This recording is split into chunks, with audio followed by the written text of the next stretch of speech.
Buenas tardes a todos los asistentes, ya sea en persona o a través de la comunicación, videoconferencia online a la que nos hemos acostumbrado en los últimos y difíciles tiempos.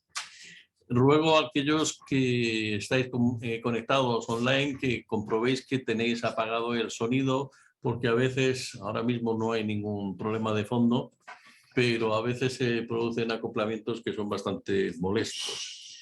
Dentro del ciclo de conferencias de este año del Instituto de Psicoterapia Relacional, ya hemos repetido varias veces el título, que es Freud desde la posmodernidad. Intentamos dar una relectura desde nuestro enfoque relacional a las obras principales de Freud, y viene cada vez viene un experto que ha trabajado una de las obras principales de Freud y que nos da, bueno, pues una idea bastante interesante. Conseguimos ideas bastante interesantes de aspectos en los que Freud nos parece recuperable y aspectos en los que creemos que nos diferenciamos de manera más nítida de Freud. Dentro de este ciclo hoy contamos afortunadamente con la presencia de un antiguo alumno y colaborador, miembro de la directiva del Instituto, Antonio Tinajas Puertas, aquí a mi derecha. Voy a hacer la presentación que viene incluida en el anuncio que ya habréis recibido, pero vamos, se podrían decir seguramente bastantes más cosas. Es psicólogo especialista en psicología clínica y psicoterapeuta y didacta psicoanalítico de la FEAP y de EAP Bruselas. Supervisor clínico y docente en diversas instituciones de carácter nacional e internacional. Ha publicado numerosos artículos y ensayos sobre clínica y técnica psicoterapéutica y es revisor de la revista Clínica e Investigación Relacional. Actualmente trabaja como director clínico del Centro Ausano en Psicología Clínica de Cáceres. Es nuestro adelantado en Cáceres. También tiene... nos vas a decir tú ahora el título, porque no me acuerdo. El título que tienes está en cartera para aparecer en breve en nuestra colección de Ágora Relacional. Sí. Ya no me refiero al título de la conferencia, sino a esa otra obra que también me parece importante que vayamos ya citando, aunque todavía está en horno. Esto está cociendo, pues está totalmente escrita, revisada y demás. El título era la obra en la que trabaja para el día de hoy es Recuerdo, Repetición y Reelaboración del año 14. Pues te doy la palabra. Ya sabes que tenemos esta primera hora aproximadamente de exposición, luego hago yo una breve intervención y ya pasamos al debate con el público. Gracias por tu generosa presentación. Gracias a ti por estar con nosotros y por estar dispuesto a esta colaboración y más presencial. Eso lo dices al final. Me agrada mucho que hayas podido venir, porque eso de volver en cierta medida a las costumbres antiguas es un encanto. Bueno, el libro que va a salir, yo creo que antes de verano, dentro de la colección de Pensamiento Relacional, se titula Trauma complejo y disociación estructural de la personalidad, una lectura integradora, y trata de integrar he tratado de integrar dos modelos, que es el modelo de Van der Haar y compañía, que es un modelo establecido por Janet, de la disociación de la personalidad, y el modelo de Ben Jacquard, que habla de los espacios psíquicos, de cómo la experiencia atraviesa tres espacios distintos, que al final es un modelo freudiano, y tratar de hacerlos converger. Una cosa que parece bastante complicada, pero ahí está. Y gracias por adelantar esto. El título del trabajo de hoy se titula Enclaves relacionales presentes en recuerdo, repetición y elaboración. Pongo en guión claves relacionales porque voy a tratar de hacer algo distinto de lo que tú has dicho. Voy a tratar de hacer justo lo contrario, que es, me venía a la cabeza, tratando de presentar el trabajo, una anécdota del hijo de un paciente. Un niñito que le dicen en el cole: los reyes son tus papás. Entonces él se lo cree literalmente, que los reyes magos eran sus papás, pero eran los Reyes Magos de todos los niños. Entonces, pensando en esa anécdota, yo trataba de ver qué claves relacionales hay en Freud, pero no porque se mantengan en la posmodernidad freudiana, sino porque los que estamos en la posmodernidad nos hemos adueñado de una serie de conceptos, de términos o de, digamos, de trabajos que Freud ya tiene en su obra. Los hemos llamado mutualidad, los hemos llamado intersubjetividad, los hemos conceptualizado hoy, pero ya están presentes en la obra. Y ese es mi objetivo, ¿no? Tratar de decir que Freud en realidad son los Reyes Magos. Y haciendo un guiño a este templo del modelo relacional, yo diría que tanto Carlos, aquí presente, como Alejandro, que está de viaje, en realidad son dos freudianos no formulados, que diría el otro, ¿no? O incluso formulados. O incluso formulados, me alegro. Bien, y esa es mi idea, ¿no? Es decir, tratar de ver qué conceptos están en recuerdo, repetición y elaboración, que es un trabajo fundamental en la obra freudiana, están ya presentes allí y que hoy decimos que son conceptos relacionales, ¿no? Por tanto, el objetivo del trabajo es demostrar la existencia de un Freud relacional. Voy a tratar de leer lo menos posible, ¿no? Os mandamos a todos el trabajo con la idea de que previamente a la exposición fuera leído, y la exposición lógicamente no es más que un breve resumen de esto. Prefiero que después demos lugar a un coloquio entre los que estamos aquí y los que estáis al otro lado para poder discutir sobre ello, ¿no? El objetivo es encontrar desarrollos que ya están presentes implícita o explícitamente en el quehacer teórico, clínico y técnico de Freud, pese a que él no los considerara o no les diera el nombre que hoy obtienen en la teoría, ¿no?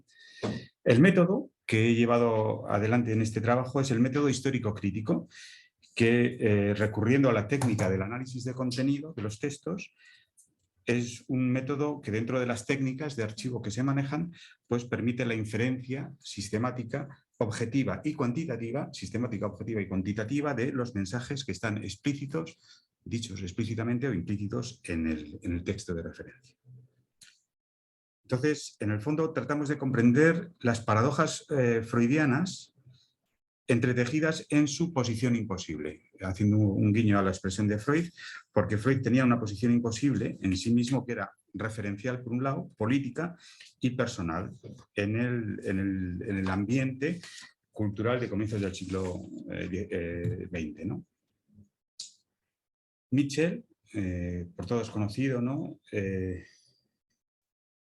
Nos viene a decir que Freud participaba de ese espíritu de la época, concibiendo que el ser humano posea un contenido, que la mente del ser humano posea un contenido a priori y fundamentado en la biología previo a su exposición social, previo a su contacto social, ¿no? Se expresa en ese medio, pero encuentra el fundamento en la biología, en la roca dura de lo biológico, venía a decir, ¿no? Bueno, ese es el espíritu de la época de Freud, un espíritu muy biologicista. Sin embargo, el objeto de estudio de Freud no era nuevo, lo inconsciente se venía estudiando desde la antigüedad. Lo absolutamente novedoso en el estudio que comienza Breuer y Freud de lo inconsciente es que ellos tratan de estudiar las leyes que rigen lo inconsciente, cómo se estructura el inconsciente, ¿no?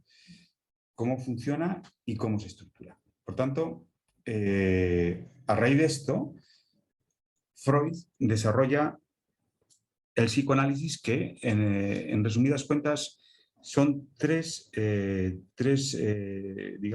ramas muy importantes de la ciencia. Uno es un modelo de estructuración de la personalidad, probablemente el modelo más complejo que se alcanzó hasta ese momento y muy bien entrado el siglo XX también. Es un modelo también clínico y terapéutico y es un método singular de interpretación de la cultura, del arte, de la religión, en fin. Es un modelo de entender la subjetividad y sus producciones culturales.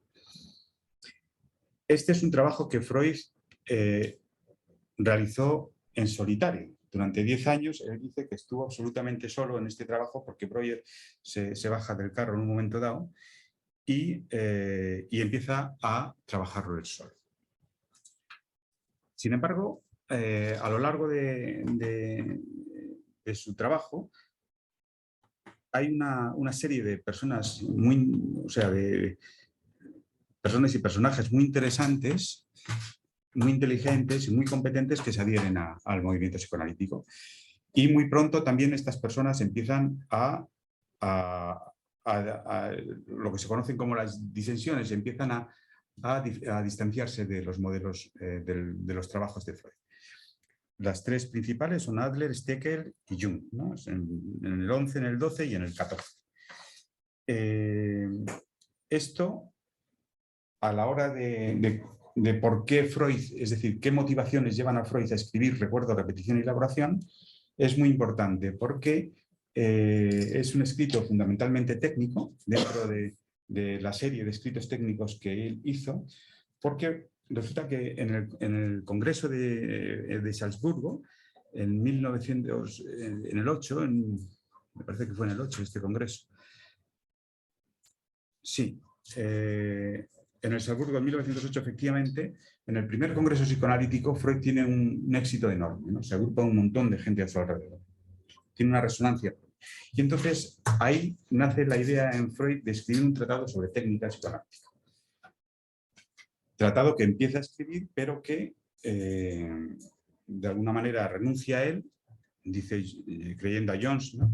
A partir de la página 936 lo deja porque dice que está muy ocupado en la visita que va a hacer a la universidad en Clark, en Estados Unidos, y trabajo sobre el hombre de los globos, ¿no? De manera que Freud renuncia a esto, pero escribe una serie de artículos técnicos con dos motivaciones fundamentales. Ella, en una de ellas, en uno de estos trabajos, insisto, es recuerdo, repetición y elaboración, que es el tercero de estos estudios, ¿no? La primera motivación de Freud es plenamente didáctica, en estricto sentido. O sea, Freud pretende decir a los analistas nobles qué es lo que se debe hacer y qué es lo que no se debe hacer. Después, en Carta Ferenczi le viene a decir que sus consejos han sido dichos generalmente en negativo acerca de lo que no se debe hacer y deja librado digamos, a la gente que viene detrás de él lo que se debe decir en positivo. ¿Qué es lo que debe hacer? Más bien, él viene a decir lo que no se debe hacer, pensando fundamentalmente en Jung, y ahora veremos por qué. Y, en segundo lugar, después de esta idea fundamentalmente didáctica, viene a tratar de hacer un movimiento defensivo sobre lo que él considera su obra y que ve que se está un poco dispersando entre lo que piensa Adler, entre lo que piensa Steckel, entre lo que piensa Jung. Y fundamentalmente yo creo que es Jung quien desata el mayor enfado de Freud, porque Jung iba a ser su príncipe heredero, era un tipo muy potente dentro de Zúrich, trabajaba en la universidad, trabajaba con Bleuler, ¿no? Con toda esta gente muy, muy fuerte. Freud siempre tuvo una ambición de que el psicoanálisis entrara en la universidad y pensaba que a través de Jung iba a alcanzar este objetivo, ¿no? Era un eminente psiquiatra. Bien, pero Jung renuncia, Jung era presidente de la Asociación Psicoanalítica en aquel momento y el primer presidente que fue nombrado por Freud, y la Asociación Psicoanalítica se creó justamente para defender los parámetros freudianos. Pero Jung va y se descuelga de la teoría de la libido de Freud. Entonces, ahí, antes de esto, sucede que Jung pide a Freud supervisión en 1906 acerca de un caso que es el caso de Sabina Sperling. Hay una película que habla de esto. Y muy pronto le viene a decir, hay cartas cartas a Sabina, cartas a Jung, donde le viene a decir, os estáis metiendo en un lío fenomenal. Es decir, dejad esto porque a Jung se lo dice sobre todo, deja esto porque te estás metiendo en un lío tremendo, que era la relación amorosa entre Jung y Sabina Sperling. Hay un motivo técnico que le lleva a Freud a reconvenir a Jung. Hay un motivo teórico, que es que, curiosamente, Jung, distanciándose de la teoría del libido, tiene una relación amorosa y sexual con Sabina Sperling, y los motivos personales que son la tremenda pérdida que se repite en la vida de Freud, de gente que en un principio está muy cerca de él y después le deja. Entonces, Freud está herido y dentro de ese espíritu de la época comienza el trabajo de los escritos técnicos, ¿no? O sea, está un poco escocido. Él dice, literalmente, yo fui durante 10 años el único que se ocupó del psicoanálisis. Y todo el disgusto que el nuevo fenómeno provocó en los contemporáneos, es decir, Freud introduce en la ciencia, en la medicina, en la neurología de la época, una idea nueva, que es la sexualidad infantil, en último término. Los niños no son angelitos, son seres sexuados, y los adultos también entran en interacción con estos niños. Y yo fui durante 10 años el único que se ocupó de él, y todo el disgusto que el nuevo fenómeno provocó en los contemporáneos se descargó sobre mi cabeza en forma crítica. Me juzgo con derecho a defender este punto de vista. Todavía hoy, cuando hace mucho he dejado de ser el único psicoanalista, nadie puede saber mejor que yo lo que es el psicoanálisis, en qué se distingue de otros modos de explorar la vida anímica, qué debe correr bajo su nombre y qué sería mejor llamar de otra manera. Esto lo dice Freud en 1914. Y mientras, así refuto lo que me parece una osada usurpación, doy a nuestros lectores un esclarecimiento indirecto sobre los procesos que han llevado al cambio de directores y de modalidad de presentación de esta revista, hablando del International Journal, ¿no? Entonces, veis cómo Freud trata de defender de alguna manera lo que él considera su obra, que todavía hoy la API se considera dueña del legado freudiano, y a lo mejor tienen razón, a lo mejor eso es así. Otra cosa es que participemos nosotros de ese legado, ¿no? Entonces, he estructurado el trabajo en donde el primer apartado está destinado a situarnos en la persona que era Freud. Porque una de las paradojas enormes que hay en Freud es que Freud es uno en su consultorio, con el paciente que tiene al lado, y otro cuando escribe sobre su metapsicología. O sea, por las noches se pone a escribir en su despacho y escribe cosas que dices, ¿cómo puede ser que una cosa sea tan distinta de la otra? ¿Cómo esta persona, a la hora de escribir, es tan diferente de la que está en el consultorio con su paciente? Bueno, vamos a ver cómo estaba en ese primer apartado, cómo era el consultorio de Freud y cómo estaba Freud con su paciente. En el segundo apartado vamos a hablar de 4 conceptos esenciales de lo que hoy se considera psicoanálisis relacional, es decir, principios fundantes del psicoanálisis relacional. En principio partiremos de qué se concibe como psicoanálisis relacional. El tercer apartado está destinado a localizar en los textos de Freud, en el texto de Freud de referencia, implícita o explícitamente lo que hemos dicho antes en el segundo apartado. Pues mira, mutualidad es esto, y aquí dice Freud esto, lo mismo. Y es curioso, dice lo mismo que hoy dicen la mutualidad. Y el cuarto apartado, muy breve, serán nuestras conclusiones, ¿no?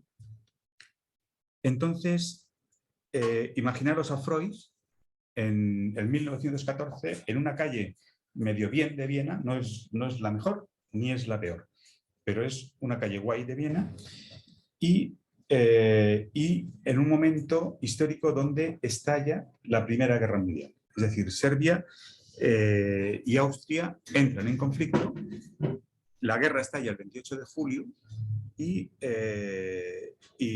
Freud escribe este tema en junio, ¿no? Es decir, están entre febrero y junio. Entonces está Freud en un momento donde Viena, que es la capital de Austria, hay un sentido de amenaza tremendo por la proximidad de la muerte. Está en las fronteras, está muy cerca, ¿no? Y ahí Freud está escribiendo estas cosas, ¿no? vamos a ver elementos que hoy consideraríamos relacionales dentro del encuadre freudiano, ¿no? Dentro del encuadre, sabéis que el término encuadre no es de Freud, es de Winnicott, y Winnicott consideraba el encuadre, el setting analítico, como el lugar que permitiera la emergencia de la agresividad del paciente, pero también el lugar que permitiera la supervivencia del terapeuta a la agresividad del paciente. De manera que Freud no habla de encuadre, pero tiene un encuadre psicoanalítico. Igual que en los tiempos de Freud, del mismo modo que no existía la teoría de la intersubjetividad, pero sí existía la intersubjetividad en los lazos humanos. Pues bueno, Freud tiene un encuadre, aunque nunca se preocupará de él.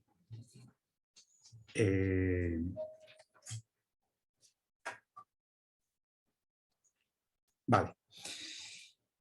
Bien. Curiosamente, la API, que la Asociación Psicoanalítica Internacional, que es la representante del legado freudiano, aún hoy considera que el despacho, la consulta de un analista, no debe mostrar elementos que puedan expresar la personalidad, la subjetividad del terapeuta. Tiene que ser un ambiente neutro, cuadros neutros, colores neutros, más o menos todo neutro para que no haya elementos que invadan la intimidad del paciente y puedan ser vistos como una pantalla en blanco donde el paciente pueda proyectar mejor sus fantasmas, ¿no? Es decir, el consultorio debe responder al canon de estar desprovisto de cualquier elemento con una atribución personal. Pero aquí yo encuentro la primera paradoja.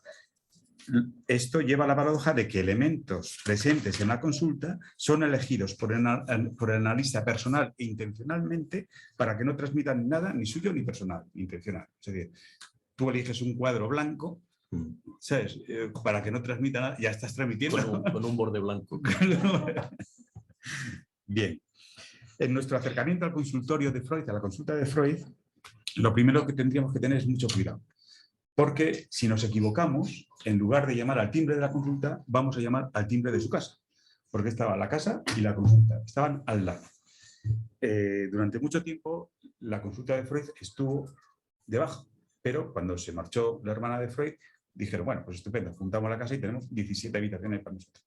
La mitad despacho, la mitad vivienda. Y así lo hicieron. Entonces, hay que tener cuidado de llamar al timbre adecuado porque si no entramos en la casa de Freud, entramos en su espacio privado. A él no le importaba que la Ana gritara a la Marta, ¿has comprado las? No, no las he comprado. ¡Jolly! Todos los días. O sea, discutían y se oían. O se cruzaban por la escalera. Veremos cómo el hombre de los lobos nos lo dice y Gardiner nos dice, pues yo me cruzaba con las verduras, yo le ayudaba a subir las verduras a casa. Bueno, es decir, estaban puerta con puerta. Segundo, tenemos que tener cuidado de no tropezar con los perros, con alguno de los perros, en ocasiones 2 perros que Freud tenía en la consulta. De hecho, tenía una perra que era su gran amor perruno, lo llamaba, que era Joffy. Joffy era una chow-chow que Freud la tenía en mucha consideración como terapeuta o coterapeuta, porque si Joffy le gruñía o no se acercaba a la persona, tal, Freud tomaba nota, no se acerca a Joffy. Y ya le estaba diciendo cosas. Es decir, Freud permitía que algo muy personal a él, tenía mucho cariño a sus animales, estuvieran con él. Me pregunto por qué, ¿no? Es decir, si nosotros también en nuestro consultorio nos sentimos solos delante del inconsciente del paciente, si no haríamos bien en hacer como Freud, que resulta que permitía que su perro le acompañara en su soledad. Por tanto, esto no es un elemento. Hoy se lo dices esto a un ortodoxo, lleva tu coli a la consulta, o lleva tu... Y dices, está loco, ¿no? Y te mandan otra vez al diván durante 15 años y dices, no puede ser. Pues Freud tenía a sus perros por allí, ¿no? Tenías que tener mucho cuidado también de no marearte, porque al entrar, según entrabas, olía a tabaco. O sea, los cigarros puros de Freud, la gente salía haciéndose así. Los trajes de Freud, no te rías, el trabajo este hay un trabajo de una señora que trabajó, era la mujer que cuidaba de la casa de Freud, que tiene un trabajo que se titula la vida cotidiana de Freud y su familia. Y ahí viene a decir que todas las tardes sacaban los trajes de Freud al aire porque no se podía soportar el olor a tabaco. La consulta olía exactamente igual. Era una consulta que olía mucho a lo que Freud hacía constantemente, que era fumar. Fumaba detrás del paciente y al paciente le caía el humo por encima. Esto nos lo dice Carmen. Es decir, pues, ya está bien de fumar, y la otra seguía. Vale. Llegamos finalmente a su instalación, a su diván y a su silla, y tenemos que tener cuidado porque están juntos. El diván y la silla de Freud estaban al lado. En un principio, Freud se sentaba a los pies del diván de la paciente, pero hubo un intento de seducción de una de las pacientes y dijo, se acabó, me pongo detrás. Entonces colocó la silla en el cabecero del diván y a partir de ahí empezó el tema de la distancia del terapeuta respecto del paciente. Hoy, en las instituciones psicoanalíticas, las cosas no son como las tenía Freud. Uno no está tan pegado al paciente como estamos Carlos y yo ahora. No. Y así estaba Freud. O sea, Freud estaba a esta distancia del paciente. Ahora están como medio metro, 1 metro. Pedro Fernández Villamarzo, que fue uno de mis maestros, yo supervisé con él durante mucho tiempo y él era freudiano y a mí me decía cómo tenía que colocar la silla en relación con el diván del paciente en función de la patología del paciente. Sí, porque si el paciente era psicótico, no podía ser que no me viera, me tenía que ver. Hoy los pacientes psicóticos trabajamos cara a cara, la mayoría, ¿no? Pero si había un fondo psicótico, yo tenía que colocar la silla de manera que él pudiera ver si yo movía el pie o si no le movía. Si no había nada de mi cuerpo en la presencia del paciente, las cosas podían ponerse mal. Sin embargo, si era un neurótico, debía retirarme más. O sea, debía dejar al neurótico, alejarme yo de él. Esto Freud no lo hacía. Freud se ponía con su paciente y ahí estaba. No le preocupó nunca eso. También deberíamos decidir antes de sentarnos o de tendernos definitivamente en el sillón y no sentarnos en el diván y no sentarnos en su sillón, deberíamos decidir si qué vamos a querer, porque Freud nos va a ofrecer a lo largo de la consulta o té, o café, o pastas. Tenemos que tener la respuesta preparada porque va a decir a Ana, tráenos té. Es decir, entramos en un ambiente cargado de cortinas, de alfombras, de colores ocres, de colores rojos, sangre de toro, es decir, un ambiente muy, muy acogedor. Todo lo contrario, como nos dice ahora Cornell, a lo que podía ser la consulta de un neurólogo en Viena, en la Viena bien de principios de siglo, ¿no? Dice Cornell. Es decir, yo vinculo esto con el acogimiento del que nos habla Orange a la hora de el extraño que viene a mi casa y viene sufriendo y yo soy hospitalario, ¿no? Bueno, pues Freud era hospitalario con su paciente, ¿no? Le ofrecía un encuadre, que él no llamaba encuadre, pero le ofrecía su casa profesional. ¿De acuerdo? En palabras de Cornell, la disposición de la cultura de la consulta de Freud tiene que haber evocado una intimidad física inusual, intimidad física, en especial dentro de la época y la cultura de la Viena de fin de siglo. Aunque la silla de Freud estaba posicionada en un ángulo recto, el apoyo del brazo de la silla estaba directamente junto a la parte trasera del diván, colocando el hombro de Freud a solo centímetros de la cabeza del paciente. El paciente debe haber sentido la voz de Freud resonando detrás con una especie de cercanía que por lo común asociamos con el ser sostenido. Los dos deben haber estado lo suficientemente cerca como para que cualquier residuo del humo del cigarro de Freud que impregnaba su ropa llegara hasta los orificios nasales de su paciente. Con facilidad podría haberse girado un poco, sea en momentos de ensoñación o con intención consciente, para mirar el cuerpo del paciente. Freud miraba el cuerpo de su paciente. De hecho, Freud, cuando levantaba la mirada, solo veía cuerpos, porque estaba todo lleno de estatuillas, de cuerpos griegos, egipcios, de caras, todo era humano en aquel sitio, ¿no?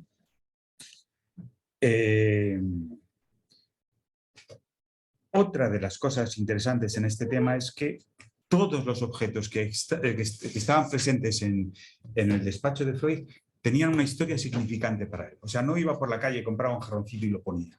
No, compraba una estatuilla que algo le decía y lo ponía. El diván de Freud se lo regaló una paciente agradecida, era una cama de día, se llamaban, y se lo regaló a comienzos del siglo XX. La silla que tenía Freud, donde escribía, se la regaló su hija, Ana, porque se la hizo construir a medida de su espalda para que no le doliera la espalda, frente a una entrevista de la BBC. Y así cada cosa que Freud tenía era una cosa significante. O sea, era muy lejos de lo que dice en el espacio en blanco, era una proyección de él puesta y ofrecida a su paciente. El hombre de los lobos nos dice, en la memoria del el hombre de los lobos por el hombre de los lobos, que es así como se titula el libro, es Pantellev, dice: recuerdo como si fuera ahí mismo los dos estudios adyacentes con la puerta abierta entre ellos y las ventanas que daban a un pequeño patio.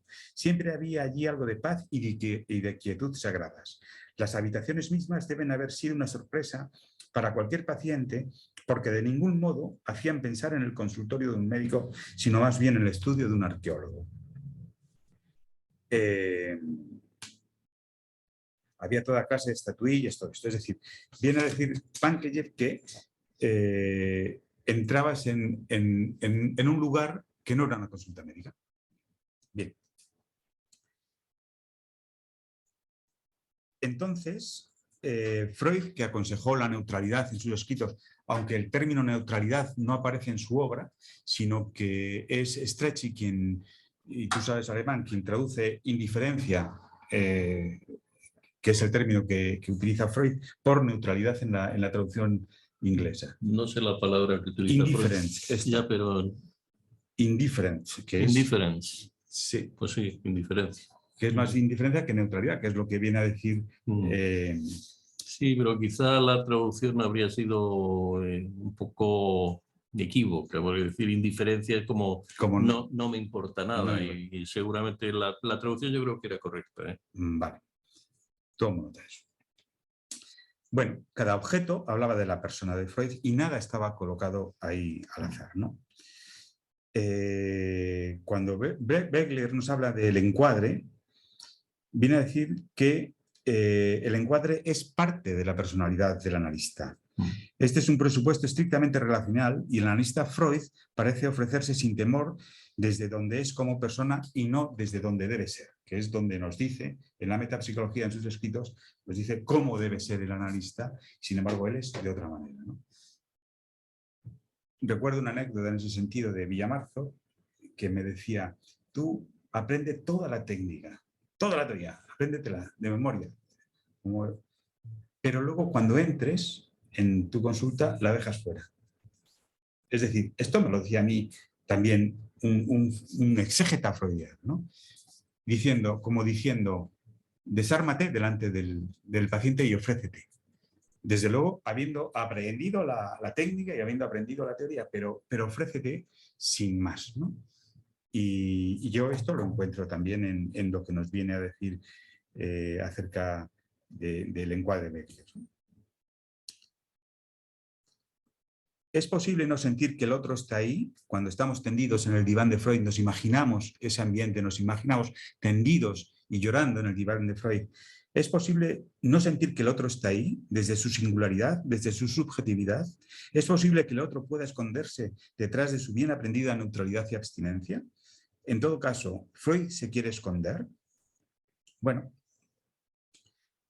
Freud, en una carta a Ferenczi, y tratando de responder a esta pregunta, le viene a decir: mis consejos sobre técnica, como dije antes, están propuestos en un modo esencialmente negativo. Lo que me pareció importante resaltar era lo que no convenía hacer y señalar las tentaciones que vienen a contracorriente del análisis. Casi todo lo que está por hacerse de positivo lo he dejado a expensas del tacto que usted menciona, porque Freud le dice: es que no hay que tener un poco más de tacto con el paciente, no ser tan distante, tan frío, tan espejo. Y Freud le dice: sí, pero eso no lo estudio yo, eso te corresponde hacerlo a ti. Tú sigue esa senda y trabaja lo del tacto. Se lo dice a Ferenczi, le dice: lo que ha de hacerse en positivo, es decir, en satisfacer la necesidad del paciente, lo dejo a su tacto. Pero el resultado así obtenido fue que los sujetos obedientes no captaron la elasticidad de las convenciones y se sometieron a ellas como si se tratara de leyes con valor de tabú. Será necesario revisar esto un día, por supuesto, sin anular las obligaciones. Es decir, en estos estudios técnicos, Freud establece obligaciones y sugerencias para el futuro del psicoanálisis.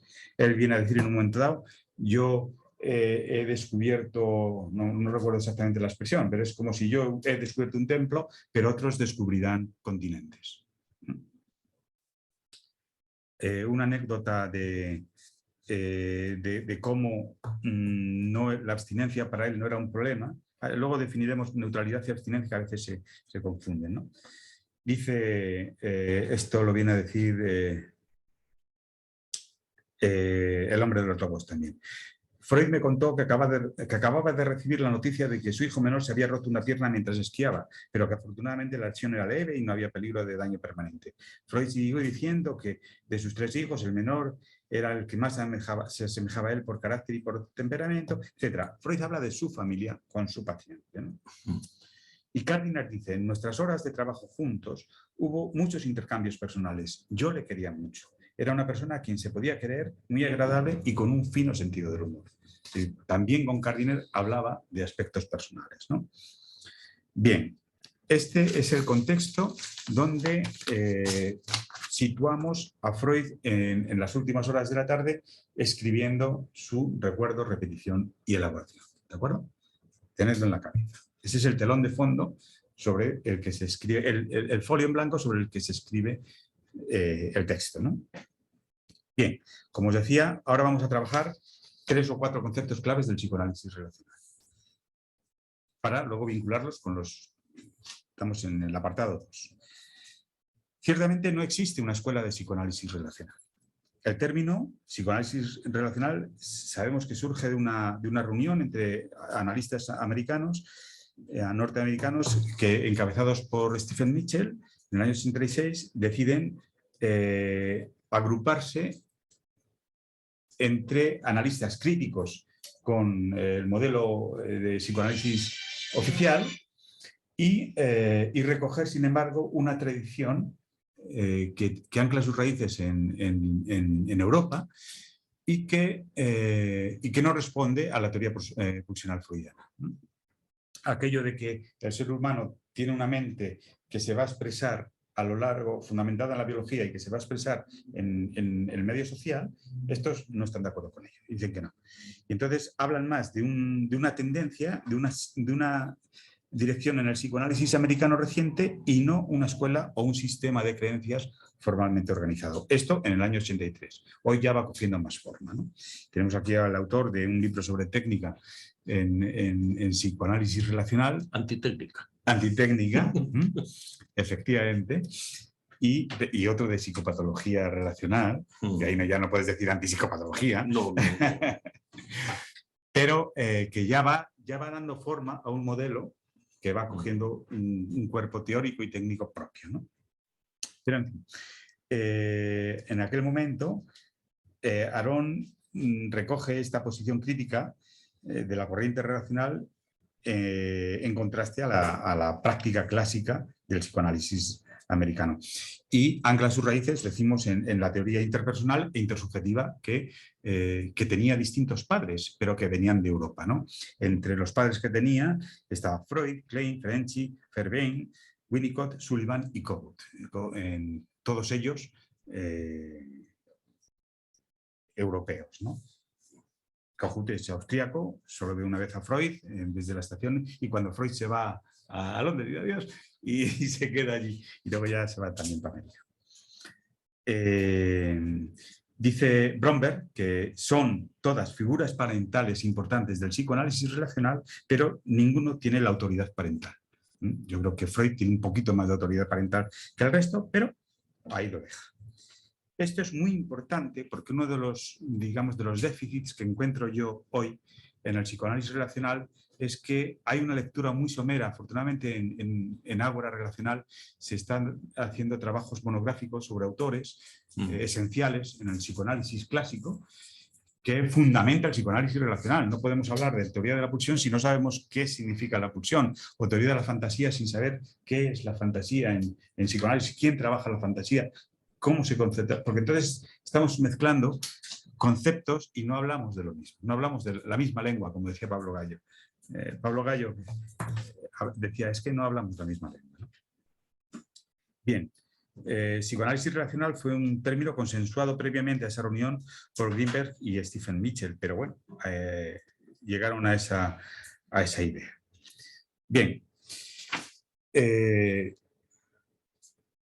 esto es verdad. Lo que vengo a decir es que para denominarse psicoanalista relacional o dentro del modelo relacional, yo creo que es imprescindible haber aprendido los conceptos clásicos del psicoanálisis de los autores clásicos.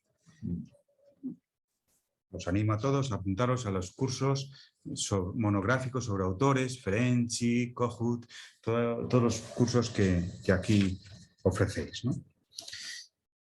Aron, otro representante muy importante del psicoanálisis relacional, viene a decir que la teoría del psicoanálisis relacional, lejos de evitar lo intrapsíquico, está construida sobre la premisa de que lo intrapsíquico, es decir, lo perteneciente al sujeto, y lo intersubjetivo, lo que pertenece a la relación, son modos complementarios de experiencia y que ambos son necesarios para explicar la influencia recíproca y espiral de los sucesos interpersonales en el desarrollo psíquico y el impacto del mundo interno y la vida de fantasía inconsciente en la interacción humana. Utilizo, dice, los términos intrapsíquico e intersubjetivo como Benjamin los definió, para referirme a dos tipos de relaciones con el self y el otro, dos modos complementarios de experiencia en los cuales los individuos se relacionan tanto con el self como con el otro y ambos como sujeto y objeto. Una cita un poco compleja para decir que el sujeto es sujeto que se relaciona consigo mismo como objeto, pero también se relaciona con el otro como sujeto y como objeto, en un modo intrapsíquico o intersubjetivo.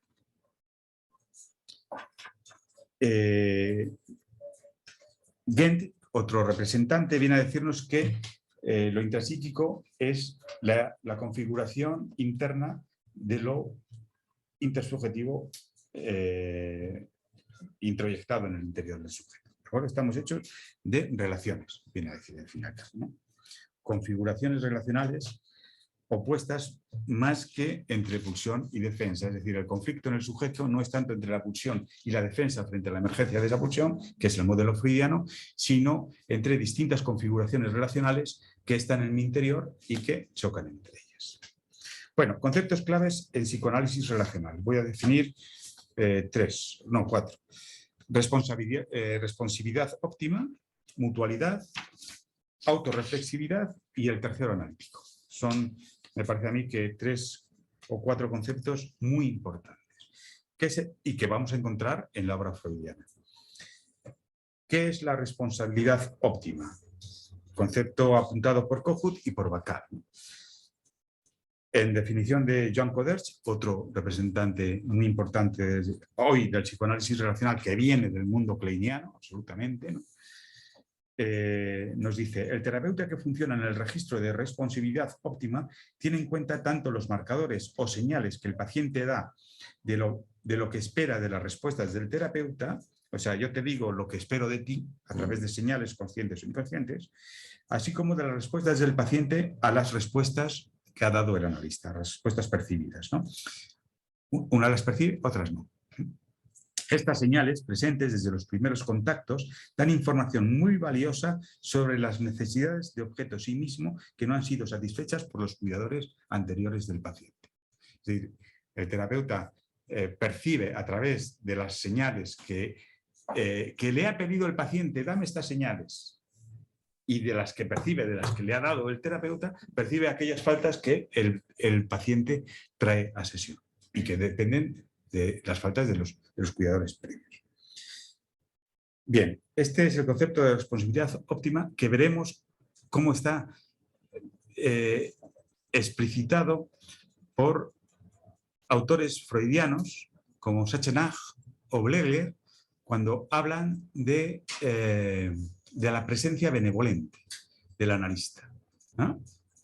Y lo veremos como en la neurosis de transferencia, que es un concepto que Freud introduce en su obra en Recuerdo, Repetición y Elaboración, lo que viene a decir es, la neurosis de transferencia es un momento donde los inconscientes de los dos participantes se abren.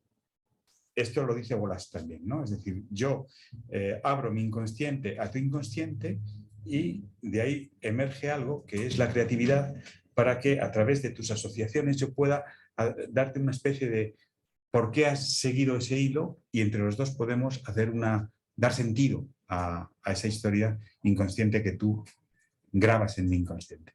Es decir, vienen a decir que lo que realmente importa en la sesión es aquello de lo que no nos enteramos. Lo inconsciente, eso es así, viene a decir. Es decir, lo realmente importante ocurre en un registro del que ni tú ni yo somos conscientes. Concepto de mutualidad. Ahora cito a Aaron, que trabaja a Jessica Benjamin, ¿no? Y que participa de la insistencia de esta analista norteamericana en instar a los psicoanalistas a ir más allá de las relaciones objetales. Esta señora insta a muchas cosas, nos instó a nosotros a callarnos, porque nos estaba traduciendo. Esto es una anécdota graciosa, se podrá decir, ¿no? Sí.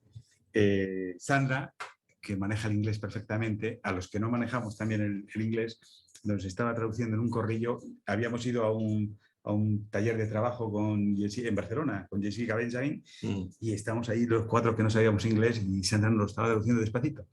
De repente nos mira Jessica y nos dice, ¿os calláis o os vais? Literalmente. Y nos quedamos así. Porque ni hablaba catalán ella, ni hablaba español, ni nada. Estaba hablando en americano en Barcelona. Y nosotros nos teníamos que callar. En lugar de decir, no, pues vende castellano, ¿me lo cuentas? No, nos mandó callar. Cuando era solo Sandra la que estaba hablando y bajito. Me pareció fatal. Vamos. Porque no sabía que se le estaba traduciendo en realidad. Hombre, si estábamos todos así y Sandra y tal, a lo mejor no lo sabía. Hay interpretaciones. Vale. Ah, no, así. Bueno, no sabía eso. Vale. Pues ya le he preguntado. ¿Qué es mutualidad? Bueno, donde los objetos eran los sujetos de bienestar. Esto también es de la tradición europea, sobre todo inglesa, ¿no? Donde los objetos eran, la pulsión ya no busca la descarga, sino busca al sujeto, ¿no? Su particular visión de la intersubjetividad con su reconocimiento de tanto lo intrapsíquico como lo intersubjetivo como campos importantes de la exploración psicoanalítica, extiende y profundiza el trabajo sobre el autoconocimiento reflexivo para incluir tanto las negociaciones internas y la tensión entre los sí mismos múltiples, así como el diálogo externo entre uno mismo y el otro. Habla del reconocimiento como una dimensión relacional que pone énfasis en el reconocimiento del self.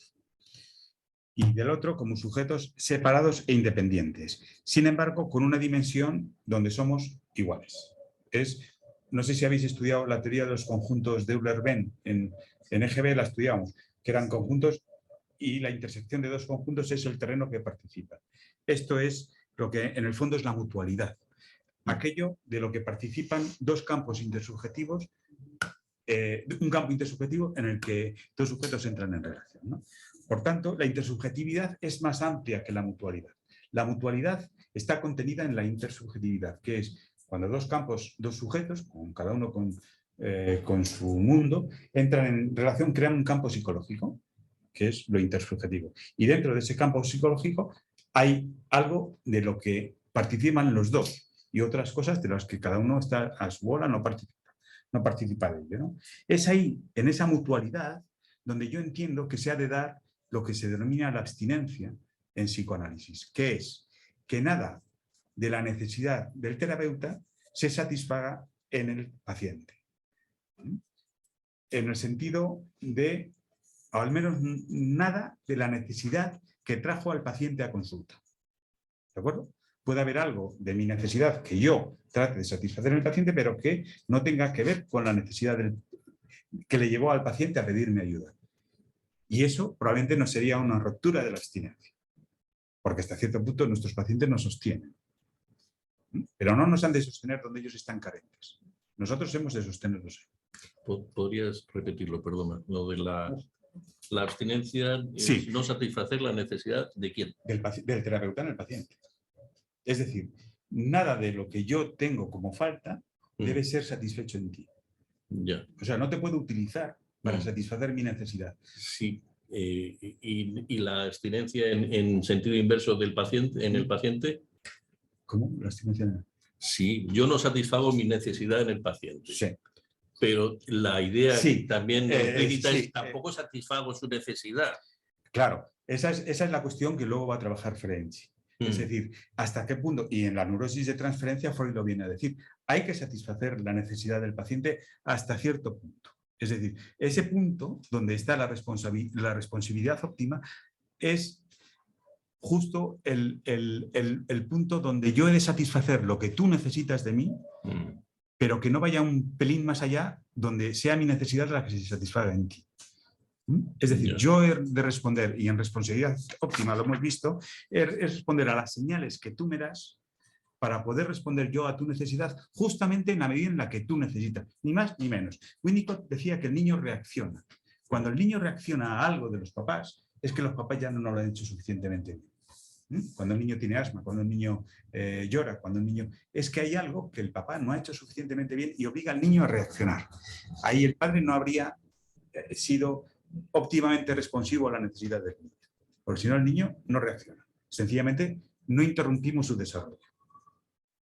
Su desarrollo va a su bola y no le hemos puesto una piedra, como se dice, un palo en la rueda, ¿no? Sino que, ¿de acuerdo? Porque si el padre es suficiente o la madre es suficientemente buena, va a haber una falta necesaria, es decir, un déficit necesario para el crecimiento, porque el niño va a tener que compensar eso con su propia creatividad, con su propio desarrollo. Pero no ha de ser tan grande como para que el niño tenga que reaccionar y mostrarnos un síntoma. ¿De acuerdo? Bien. En cuanto a lo de la abstinencia, yo lo entiendo así. Eso no quiere decir que esto sea así, pero yo entiendo que lo que viene a decir Freud aquí, en este escrito, y lo veremos en sus palabras, es que el terapeuta debe resonar con la necesidad del paciente y responder a ella en la medida en la que el paciente necesita, no en la medida que el terapeuta necesita resonar. Porque tú me lo decías un día, y es cierto, los roles son asimétricos, es decir, hay una mutualidad, pero la mutualidad no implica simetría, de hecho es una asimetría, porque yo soy el terapeuta y tú eres el paciente y yo soy el terapeuta. Estamos en roles asimétricos, ni mejor ni peor, distintos. Y además, tus motivaciones y las mías son distintas. Es decir, hay una doble asimetría. Primero, en el juego de posiciones humanas. Y segundo, en lo que implica estar en esa posición para cada uno. Eso es lo que ya no sería mutuo, sino que formaría parte del campo intersubjetivo, pero no formaría parte de la mutualidad. Entonces, aquí vemos cómo el análisis del proceso psicoanalítico, así como el desarrollo evolutivo del bebé, donde las necesidades de reconocimiento, nos dice Benjamin, del sujeto como agente de sus actos, esto también lo dice Kohut, ¿no?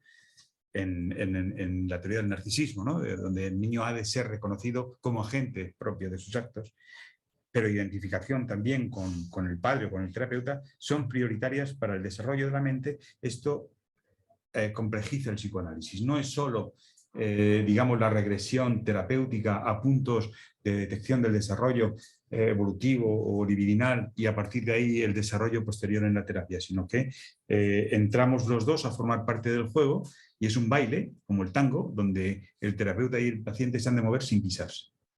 O al menos el terapeuta no debe pisar al paciente, ¿no? Bien. Winnicott definía el psicoanálisis como un juego complejo o complicado del siglo XX. El concepto de autorreflexividad. Este es un concepto muy interesante porque lejos de corresponderse con lo que cada uno entiende como autorreflexivo, ¿no? Que es el proceso cognitivo de tratar de pensarse a uno mismo, la autorreflexividad, como un concepto técnico, para Aron, incluye el proceso dialéctico de la experimentación de uno mismo como sujeto, así como el reflejarse en uno mismo como objeto. El autoconocimiento reflexivo es un proceso tanto intelectual como emocional. Implica mentalización consciente e inconsciente. Se nutre de representaciones simbólicas, icónicas y experienciadas en la acción. Implica la mediación del self como sujeto, con el self como objeto, el yo y el yo mismo, el mí, los sí mismos verbales y corporales, el otro como sujeto, el otro como objeto. Es una dimensión, esto Aaron lo define en un libro que se titula Encuentro de Mentes, me parece que se llama el libro, donde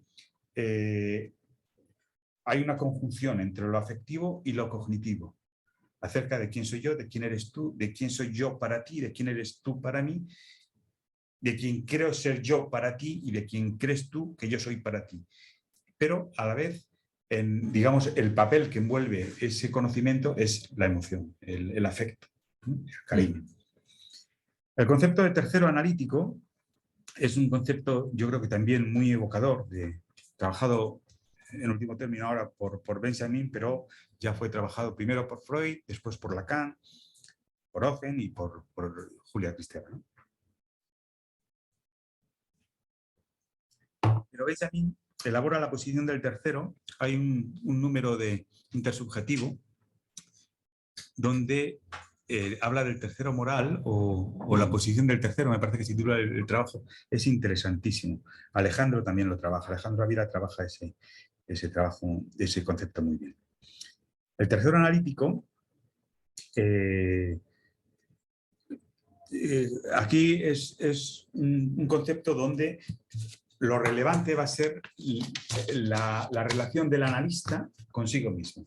Es decir, la forma en la que tiene el analista de hacer hueco en su interior a lo que genera angustia. Es decir, no sé de ti. Viene el paciente y le dice, oye, necesito que sepas de mí, quiero que sepas de mí. Y el analista dice, pues hay cosas que no solo no sé, sino que me asustan de ti, ¿no? Pero yo como analista tengo que poder generar un espacio psíquico donde tú sepas que estás contenido hasta en tu angustia. Y mi angustia del no saber cabe también ahí. Bromberg, que es un autor que trabaja sobre el trauma complejo, que vamos a trabajar también en el libro que vamos a publicar, define el proceso psicoanalítico del siguiente modo. Una relación humana, una relación que nos despierta, una oportunidad para que se encuentren dos seres humanos de un modo que permite vivir juntos a la sombra de lo disociado, incluyendo el terror a la potencial desestabilización que sienten tanto el analista como el paciente cuando se enfrentan con partes no yo de ellos mismos que habían sido reclutadas para evitar el despertar. Es decir, los dos nos enfrentamos a algo que tanto tú como yo tenemos preparado para no hacernos cargo de eso que nos asusta, de lo disociado. Pero los dos estamos de acuerdo en hacernos cargo. Y como tú eres, de alguna manera, vienes a pedirme ayuda a mí, yo soy responsable de ti, como dice Levinas, tu sufrimiento me hace responsable de ti, y entonces tengo que ser yo, que para eso me he pagado la carrera y mi análisis y todo eso, para hacer hueco a tu angustia de... Esta es la idea más o menos que yo he sacado de la idea del tercero de Benjamin. Desde ahí yo podré reconocer tus heridas, podré darles cabida, algunas podré hacerme cargo del dolor o de lo que yo siento que tú sientes como dolor, que no necesariamente es tu dolor, es la idea que yo tengo, la resonancia afectiva que yo tengo de tu dolor, y desde ahí podré reparar algunas cosas, otras probablemente no pueda yo, ni pueda nadie. Pero probablemente pueda darte un modelo identificatorio donde tú puedas hacerte cargo de eso, de lo que nadie se puede hacer cargo. Pero tú a lo mejor sí. Igual que yo me hago cargo de que yo no puedo ayudarte a eso, tú podrás hacerte cargo de que nadie te pueda ayudar a eso y tendrás que ir con tu muerto a la espalda y poder seguir viviendo. ¿De acuerdo? Esto también lo dice Paul Auster en la trilogía de Nueva York. Dice algo así como: nuestros muertos tienen derecho a gritar una vez al día. Pero una vez.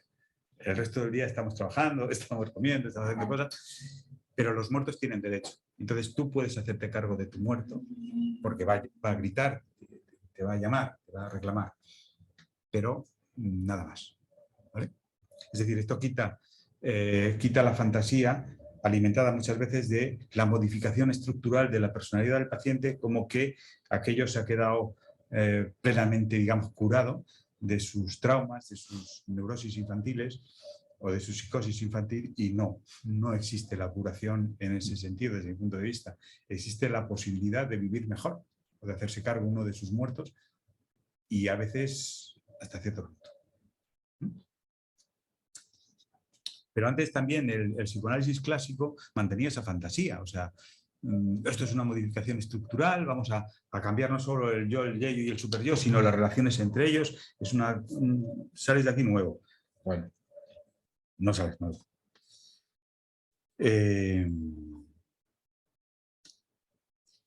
En cada sesión psicoanalítica, estamos con la concepción del tercero analítico, dos campos psicológicos, dos campos subjetivos de experiencia interaccionan. Cada uno de estos campos dispone de su estructuración previa y de sus formas particulares de desplegarse en las relaciones, de sus ataduras, de sus dificultades, al fin de sus particularidades. Al entrar en contacto, el campo psicológico del paciente y del analista, conforme a ciertas normas necesarias de funcionamiento, que son el contrato de trabajo y el encuadre terapéutico, comienzan, lo quieran o no, un proceso de influencia mutua y bidireccional, asimétrico.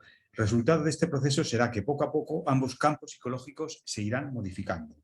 Estas afectaciones y modificaciones mutuas darán lugar también, muy lentamente, a nuevas construcciones en un primer momento externas a ambos, si se pudiera decir así, ¿no? Pensadas más que sentidas, pero poco a poco serán introyectadas. En un segundo tiempo del tratamiento se irán produciendo el necesario proceso de identificación e interiorización y una consecuente modificación diferente para cada cual, terapeuta o paciente, de los iniciales campos psicológicos de los participantes. O sea, y eso ocurre en cada sesión de psicoanálisis. O sea, no es que la primera y la última, sino cada sesión ocurre este proceso de influencia mutua, donde somos distintos cuando salimos de sesión que cuando hemos entrado. Y hoy, cuando nosotros salgamos de aquí, seremos distintos, porque hemos generado un campo de experiencia que nos conforma como sujetos. ¿De acuerdo? Si esa modificación va siempre en la misma línea respecto de las necesidades carenciales del paciente, es posible que algo de su carencia se pueda restañar. ¿Vale? Bueno, hasta ese momento la interpretación era la piedra angular del psicoanálisis. Los analistas nos interpretaban lo que ellos sabían de nosotros, más que nosotros mismos, y nos decían, a ti te pasa eso por esto, por esto, por esto. Y yo decía que sí. Claro, ahora ya no es tanto la interpretación como el estudio de la interacción entre estas dos personas, lo que es el objeto del enfoque, digamos, del foco del tratamiento. ¿Cómo es esto? Ese estudio que hay sobre la transferencia. Bueno, al fin y al cabo, la relación es el objeto de estudio. Bien, estos son los 3 o 4 conceptos en psicoanálisis relacional que yo espero que hayan quedado al menos sucintamente dichos. Y ahora vamos a ver cómo esto aparece ya en la obra freudiana.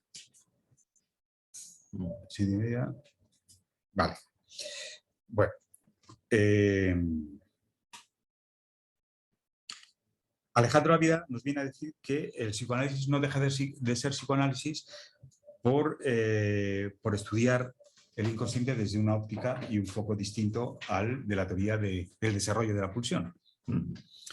Freud estaba en su paradigma biológico y pulsional, pero bueno, seguimos estudiando en psicoanálisis cuando estudiamos lo inconsciente, aunque desde ópticas distintas, ¿no?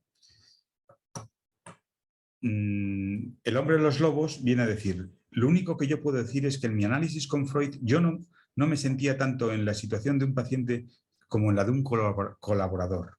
El camarada más joven de un explorador experimentado que se embarca en el estudio de un territorio nuevo y recién descubierto.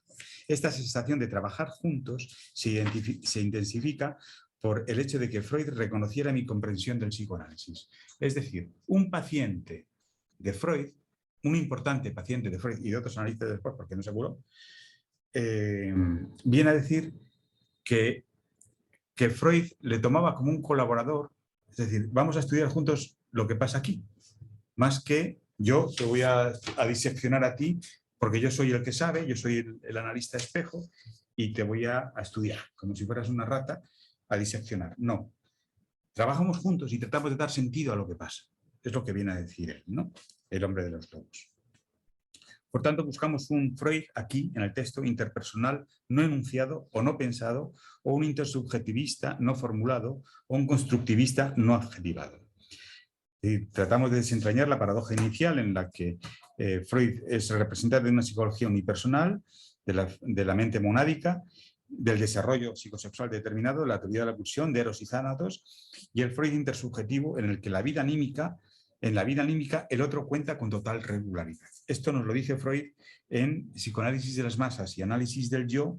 Freud afirma, esto es interesantísimo, la oposición entre psicología individual, es decir, intrapsíquica, y psicología social intersubjetiva o de las masas, que a primera vista quizá nos parezca muy sustancial, pierde buena parte de su nitidez si se la considera más a fondo. Es verdad que la psicología individual se ciñe al ser humano singular y estudia los caminos por los cuales busca alcanzar la satisfacción de sus mociones pulsionales, pero solo rara vez, bajo determinadas condiciones de excepción, puede prescindir de los vínculos de este individuo con otros. En la vida anímica del individuo, el otro cuenta con total regularidad como modelo, como objeto, como auxiliar y como enemigo. Recordad lo que dice la posición del tercero de Jessica Benson. Y por eso, desde el comienzo mismo, la psicología individual es simultáneamente psicología social, en este sentido más lato, pero enteramente legítimo. O sea, Freud, representante de la psicología ¿cómo era? El sujeto aislado, ¿no? Viene a decir, no es un sujeto aislado, es un sujeto en relación. Solo excepcionalmente es un narcisista que no entra en contacto con el otro. ¿De acuerdo? Pero solo de manera excepcional. Esa lectura de Freud yo no la veo tan... Escucho una crítica permanente de Freud, como diciendo, no, es que la mente aislada, tal cual, sí. Es verdad. Él presenta, como nos dice Michel, ordenó sus conceptos como si pudieran aplicarse a un individuo artificialmente aislado, determinado por las pulsiones y sujeto de los conflictos. Esto es cierto. Freud lo escribe así. Pero no es lo que nos dicen ni sus pacientes, ni leyendo con atención los textos, ni cómo era su consultorio. No era un sujeto aislado. Bien, continuamos adelante. Entonces, la primera unidad, yo divido el texto en 4 unidades, me parece, sí, 4. De todos modos, una cosa que me consuela es que os hemos mandado el escrito, así que si os entran ganas lo leéis y llegamos hasta donde llegamos, y si no nos entran ganas, pues esto es una especie de presentación de ese escrito. Bien, en la primera unidad, que está constituida, voy a obviar algunas cosas para ser más ligero. Los 6 primeros párrafos, ¿no? Aquí hace Freud un recorrido desde la hipnosis, donde él parte con Breuer, ¿no? que es cuando redacta la comunicación preliminar, donde viene a decir, a ti lo que te pasa es que te has sufrido un trauma, el trauma es inconsciente, no te has enterado muy bien de esto, está ahí como un cuerpo extraño en ti, generando un malestar, y la forma que tenemos de librarte de esto es a través de la hipnosis. Yo te voy a hipnotizar, voy a hacer que tú puedas hablarme de lo que está disociado en tu mente y así, trayéndolo a la conciencia, vamos a disolver ese cuerpo extraño. Bueno, pues bueno, esto no funciona muy bien. Por 2 cosas. Primero, porque Freud no hipnotizaba muy bien. Tampoco los pacientes se dejaban hipnotizar fácilmente. Y porque los resultados a corto plazo o a medio plazo desaparecían. O sea, la hipnosis te valía para dejar de fumar 3 o 4 días, pero luego volvías a fumar. Entonces, se da cuenta de que aquello no funciona. Entonces, de ser la neurosis una enfermedad de la memoria, como dice Orstein, ¿no? que para Freud en ese momento la neurosis es una enfermedad de la memoria porque el sujeto no recordaba cosas que habían pasado en su vida y había que traerlas al consciente, empiezan a derivar hacia el método de la libre asociación. Es decir, tú deja fluir tu asociación libre y tus asociaciones, el encadenamiento de tus asociaciones nos conducirá al conflicto, a lo reprimido. Emergerá si te dejas llevar. Y mi tarea es ser testigo de tus asociaciones y ponerla, hacerte consciente de por qué no te gustan las ratas y qué pasó cuando eras niño y te mordió un perro. Algo así. Bien. Entonces, él viene a decir que cualquier suceso que provoque los afectos penosos de miedo, la angustia, la vergüenza o el dolor psíquico, en función de la sensibilidad del sujeto, de la adecuación o inadecuación de su respuesta represiva, es decir, la represión viene en auxilio del sujeto para decir, bueno, lo que te causa dolor, vergüenza, sufrimiento, ¡pum!, lo hacemos inconsciente, ¿no? Pero la represión falla y algo vuelve del inconsciente, ¿no? Lo que sale por la ventana entra por la puerta. Entonces, ese afecto doloroso queda ligado a un recuerdo que no aparece. Y la manera en la que va a aparecer el recuerdo va a ser dejándote llevar. Bien. Este, que es un supuesto tópico freudiano, es decir, hay topos o lugares en la mente, el inconsciente, el preconsciente y el consciente, da lugar a un modelo más complejo donde digamos, el proceso terapéutico había que reconvenirlo y aquello que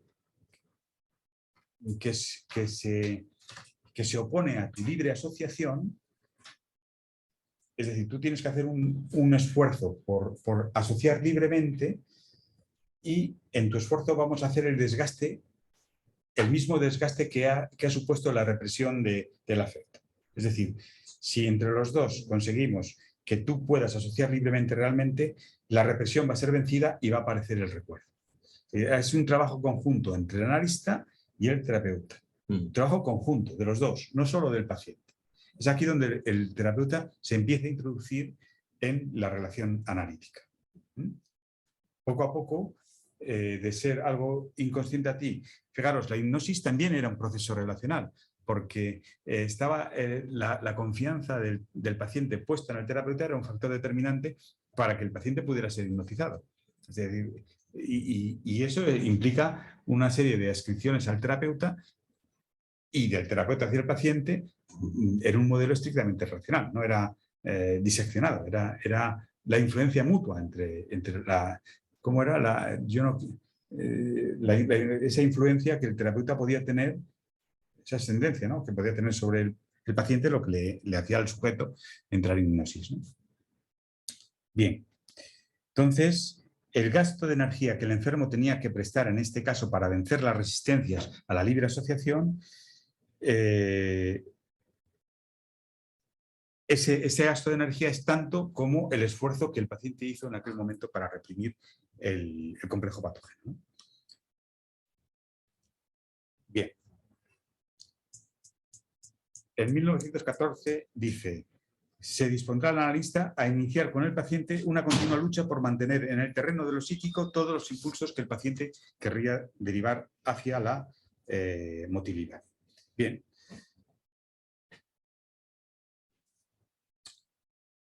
Hay una división del trabajo en este caso. Ya es un trabajo conjunto donde el médico revela al enfermo sus resistencias al avance, resistencias que él mismo desconoce, y una vez vencidas estas, el sujeto relata sin esfuerzo algunas de las situaciones y relaciones olvidadas.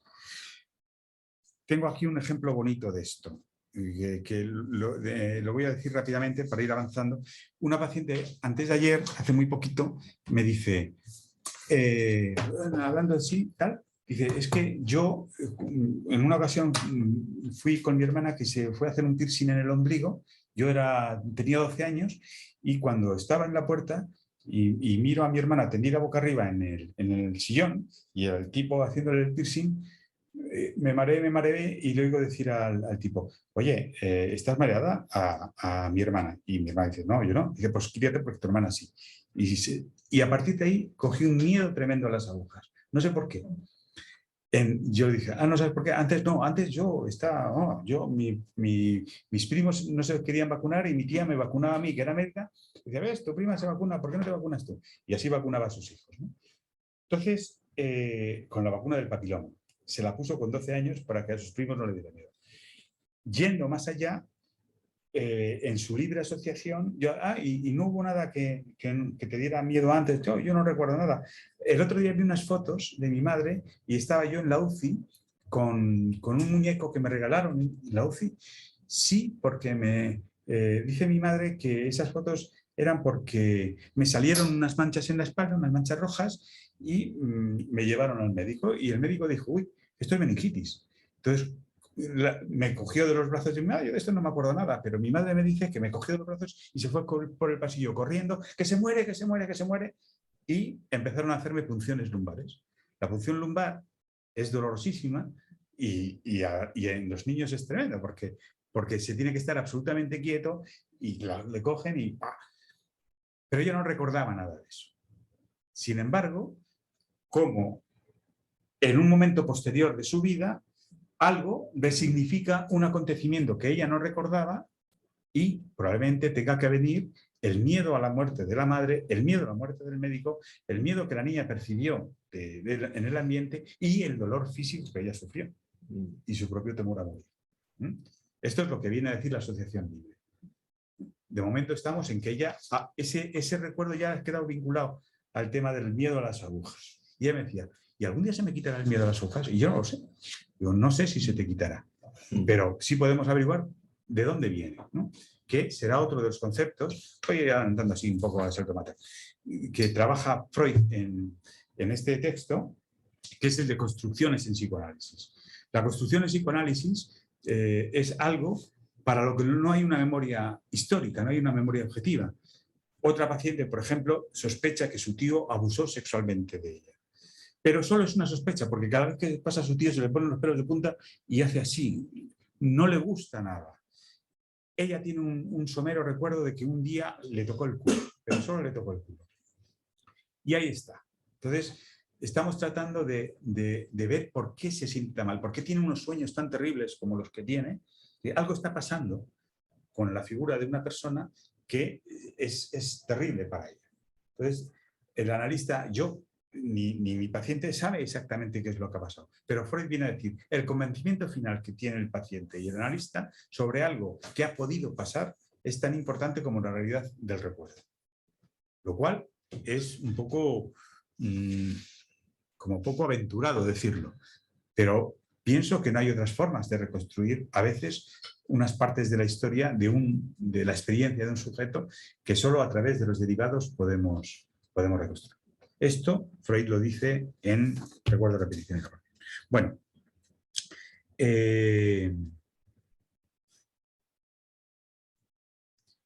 Hugo Bleismar es el que viene a decir que efectivamente en Recuerdo, repetición y elaboración Freud anticipa el concepto de co-construcción en psicoanálisis que trabaja Lyons Rush, ¿no? en el modelo de Boston. La tercera unidad, que es una de las más importantes para mí, es el concepto es donde Freud introduce el concepto de neurosis de transferencia. Alejandro Ávila el otro día nos hablaba de lo que era la transferencia en Freud, ¿no?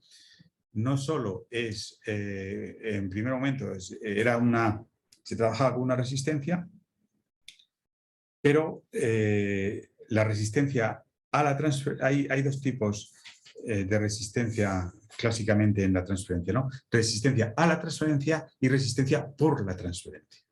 La resistencia a la transferencia es la dificultad que tengo yo para darme cuenta de que necesito de ti cosas que en el fondo tú no me puedes dar, pero que me duelen tanto que soy inconsciente de ellas. O sea, me defiendo de dos cosas. Primero, de la necesidad que tengo de ti, y segundo, de la necesidad que me lleva a defenderme de todo lo que te necesito, que son las faltas, las deficiencias inconscientes que yo tengo en mi psiquismo, de las faltas que yo tuve de mí. Esa es la resistencia a la transferencia. Pero una vez que se han vencido esas resistencias, donde yo ya siento que vivo por y para el analista, por y para el análisis, me va a costar descabalgarme de ahí. Es decir, voy a estar tan instalado en esa relación tan satisfactoria que me va a costar, voy a ser resistente a bajarme de ahí. Sería la resistencia por la transferencia. Entonces es cuando viene a decir Winnicott que tenemos que frustrar al paciente de manera que sea suficientemente aceptable por él para que se pueda ir descabalgando e invistiendo en la realidad objetiva del paciente de aquello que ya no va necesitando poner en nosotros. Es decir, llega un momento donde Freud dice, ahora tu enfermedad, tu neurosis infantil es tu relación conmigo.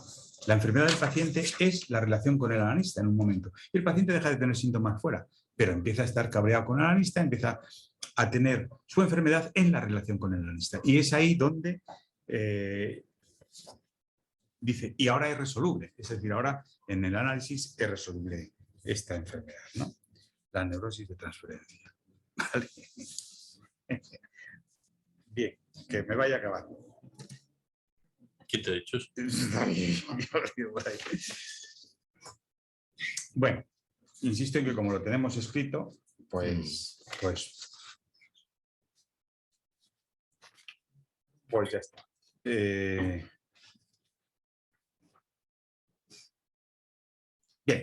lo que vengo a decir con esto, y me quedo con muchas cosas por decir, pero bueno, vengo a decir que, en mi opinión, Freud, el trabajo, es imposible pensar en un psicoanálisis freudiano sin pensar en la relación que existe entre el paciente y el analista y las relaciones que el paciente ha tenido en su vida y que tiene en su vida y las relaciones que el terapeuta ha tenido en su vida y tiene en su vida. Es decir, en esa habitación caben todos esos mundos y creo que Freud lo tiene en cuenta y trabaja desde ahí. Luego, es verdad que no existía la teoría de la intersubjetividad, por ejemplo, en el tiempo de Freud, pero insisto, sí existía la intersubjetividad. Freud nunca mencionó la teoría de la intersubjetividad, pero trabajó de un modo intersubjetivo. Esta es mi lectura de recuerdo, repetición y elaboración. Ya acabé. Ah. Pues muchas gracias. Gracias.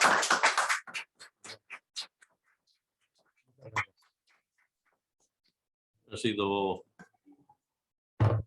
francamente interesante, has tocado muchos palos. Afortunadamente tenemos el escrito para completar alguna cosa que se haya quedado en el tintero.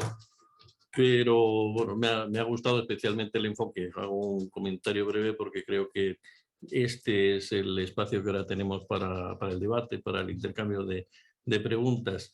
Yo ahí señalaría, creo que está también en lo que tú dices, la diferencia de Freud entre el Freud teórico y el Freud clínico. Es decir, el Freud clínico se permitía, desde luego lo de la neutralidad no existía en absoluto, sino que él se permitía pues un trato cercano, un trato humano. De hecho, el famoso caso del hombre de los lobos era un noble ruso que tras la Revolución Rusa tuvo que emigrar y se encontró en Viena de nuevo, donde se había tratado con Freud y con una total escasez de recursos, y Freud le apoyó económicamente, cosa que nadie en principio pensaría, pero que es así. A mí, una de las cosas que también me gustan del enfoque tuyo es esta posibilidad de hacer el camino de ida y vuelta. Decimos en qué cosas lo relacional se diferencia de Freud o en qué cosa en Freud estaba también lo relacional. Claro, es decir, yo tengo una tarea por ahí pendiente, que no sé si haré alguna vez, que es, hay un autor canadiense que se llama John Mills, al que cito con cierta frecuencia, que viene a decir algo así que como que el psicoanálisis relacional es absolutamente inservible, inútil, es una estupidez. Todo lo que dice el psicoanálisis relacional ya estaba en Freud, ya está en Freud, y lo que hay que hacer es, bueno, pues aplicar el pensamiento de Freud sin más. Yo ahí rescato la idea de que, bueno, Freud sí tenía muy en cuenta las relaciones interpersonales, lo intersubjetivo, lo interpersonal, pero hablamos más de un estilo de qué es lo que predomina más, o decir, qué es lo que aquello a lo que damos más importancia. Es decir, desde luego, yo ahí resalto esta idea que para mí me parece central de Freud y la mente, bueno, sobre todo el ambiente, la importancia del ambiente que está en Freud también. Es decir, si recurrimos a los estudios sobre la histeria, hay una búsqueda de cuál es el trauma original que ha provocado esa neurosis, y el trauma original procede del ambiente. Lo que pasa es que Freud luego abandona esa teoría, la teoría que nosotros vemos más asimilable, que es la teoría traumática, y pasa a la dinámica interna, es decir, la neurosis provocada como, que es esa diferencia que hacemos muy a menudo entre déficit y conflicto, entre déficit y trauma. Es decir, el trauma evolutivo, que es aquello que también entiendo que diferenciaría... sí, la cadena traumática, ¿no? Claro, que diferenciaría también la importancia de la abstinencia como dónde estaría admisible, dónde sería admisible la abstinencia y dónde no. La abstinencia no es admisible cuando lo que se trata es de compensar necesidades evolutivas. Muy frecuentemente la necesidad de reconocimiento, es decir, no es satisfacer un deseo neurótico, sino reforzar una identidad de una persona que se ha visto en una situación traumática. Como cuestión histórica, a mí me gusta recordar esta decepción con Jung, que, bueno, aparte de Jung tenía una importancia para Freud fundamental, y es que no era judío. Sí. Jung era el delfín, además era gentil, se dice, a veces los judíos dicen goy, es decir, que era como el salto para que, como decía el propio Freud con pena, dice, es que nos vemos con el riesgo de que el psicoanálisis se convierta en un asunto judío. Entonces, y se llevó el gran chasco. Pero, curiosamente, tanta problemática con la sexualidad, además, y como tú bien dices, al final Freud nunca se le descubrió el más mínimo deslice de superar los límites con los pacientes. En cambio, Jung tuvo con Sabina Spielrein toda una aventura muy tormentosa. Luego, conviene recordar también que Sabina Spielrein era un intelectual de gran nivel, que luego fue psicoanalista de practicante y demás. El instinto de muerte antes que Freud. Sí.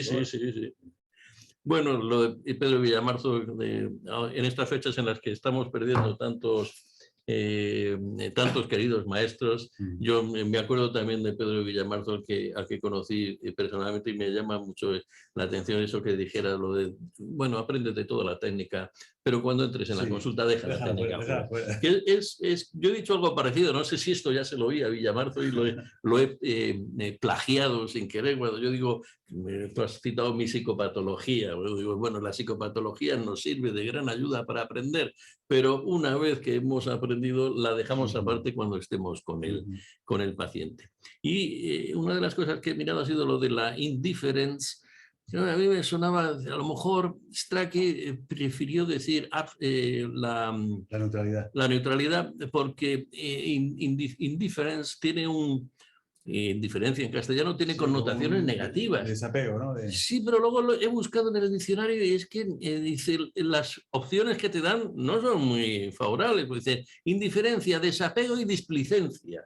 Sí, displicencia. Entonces, bueno, ¿con qué te quedas? Eso lo dejo de momento aparte. Bueno, y más o menos estas son algunas de las cositas que quería decir, y que tengo algunas otras, pero las dejamos allí para pasar a las preguntas de los asistentes virtuales o físicos. Han ido apareciendo... Ay, que están aquí todos. Creo que sí, pero ahora, no sé si habéis hecho alguna pregunta por el chat. Sí, pues vamos a ver el chat primero, si os parece. A ver. Bueno. Este ratón me está... Ya, pero es que no logro poner el ratón, la flecha del ratón encima. Pincha, a ver, pincha. Clica. Que aparezca. ¿Y está encendido? Sí, está encendido, sí. Bueno. Toma, aquí lo tienes, Carlos. Ahí está. Carlos, toma el ratón. Ah, ya. Qué gusto. Dice, a mí no me ha llegado el escrito, ¿lo podréis volver a enviar? Gracias. Bueno. Pues va a ser que sí. Hola, ¿cómo puedo acceder al escrito? Bueno, claro, es decir, aquí hay una cuestión. Se ha enviado a todos los que se han apuntado inicialmente, que son socios del instituto. Es decir, pero no hay ningún problema, volvemos a enviar el escrito. Si queréis mandar un correo a nuestra dirección. Agradable, nos comparten el material, por favor. Pues sí se envió. Dice, hola a todos, la lectura la han recibido adjunto al correo de confirmación de plaza. Importante, no se puede difundir este artículo por derechos de autor. Sí, el problema es que no leemos. Muchas gracias, ya lo ubiqué. El artículo es muy amplio, minucioso y sistematizado. Me ha resultado de mucho interés su lectura, aunque he entendido mejor algunos conceptos tras el resumen más sintético. Gracias por tinajas. Sabina Spielrein, hay un error en la transcripción del texto. No es Sperling sino Spielrein, pero seguro que ese fue el corrector ortográfico el que te persiguió. Sí, es cierto. Gracias. Gracias por compartir, como siempre, tu saber. Muy bien, Margarita. Pamplona. ¿Preguntas como tal? No hay ni una. Siempre. Seguro. Marta, por favor. Bueno, a mí se me ha hecho corta la charla, ¿eh? Gracias. A mí me ha recordado, la duda que me ha surgido es la misma duda que me surgió en mi primera clase aquí en Ágora, que fue sobre Freud con Carlos. Hace unos años. Esta es la pregunta va para ti, Carlos. No me la soluciono. ¿Qué? Bueno, entonces es para mí. No, yo lo que a mí me impresiona el tema de que él se porte de una forma en la consulta y que luego se escriba una cosa completamente distinta. Entonces, es como si fueran dos personas distintas que creen dos cosas distintas. O sea, él llegó a reflexionar sobre esa diferencia, o estaba disociado en esa diferencia. Eso, o sea, ¿qué responde? De verdad me cuesta comprender cómo es posible, porque da la sensación de que es como él escribe una cosa y luego en la consulta está pasando una cosa totalmente distinta, es como si hubiera efectivamente un elefante en la sala y no se habla del elefante. O sea, ¿por qué no se hablaba de la relación si había tanta diferencia? O sea, ¿cómo no hablaba la diferencia? Bueno, y también te quería preguntar, y si eso me parece como que, ¿no te parece que debería afectar de alguna forma al tratamiento en cualquier caso? O sea, que aunque el señor fuera relacional, el hecho de que no hubiera como una conciencia de que era relacional. ¿Cómo? No he entendido la pregunta. Si Freud estaba teniendo como un tratamiento clínico con sus pacientes, en el cual se trabajaba de alguna forma con la relación, pero no era como consciente de eso, o no lo hacía consciente, o no escribía, o no lo quería reconocer, no sé. Eso también tendría que repercutir en el tratamiento. Sí, sí. Y bueno, un poco es eso que me ha preguntado. A ver. ¿Quieres que diga yo primero mi opinión al respecto? Sí, porque como tienes una deuda pendiente. Vamos a ver, una cosa es la clínica, he dicho, una cosa es la clínica, otra cosa es la teoría. Que se oponen, bueno, que entendemos nosotros que se oponen y luego damos las razones de por qué pensamos que se oponen. Pero en sus escritos teóricos, Freud nunca dijo que hubiera que tratar al paciente con frialdad. Ni se vio en la necesidad de justificar por qué algunos pacientes recibieron un apoyo especial por su parte. Es más, la mayoría dicen pues, que era un tipo, en la sesión, que era un tipo bastante cercano, bastante cariñoso y demás. Es decir, muy probablemente él entendió que no hacía falta escribir eso.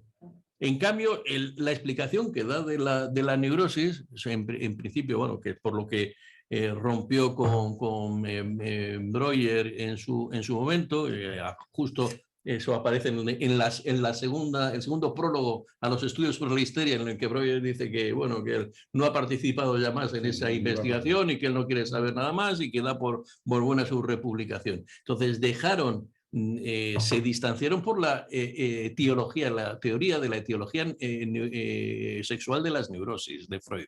Eso es lo que le separó. Entonces, Claro, si partimos de una teoría sexual en la que es el propio desarrollo sexual de la persona junto con su dinámica interna deseante, en la que tiene lugar a la neurosis, estamos en oposición, es decir, estamos diciendo al paciente que todo depende de él.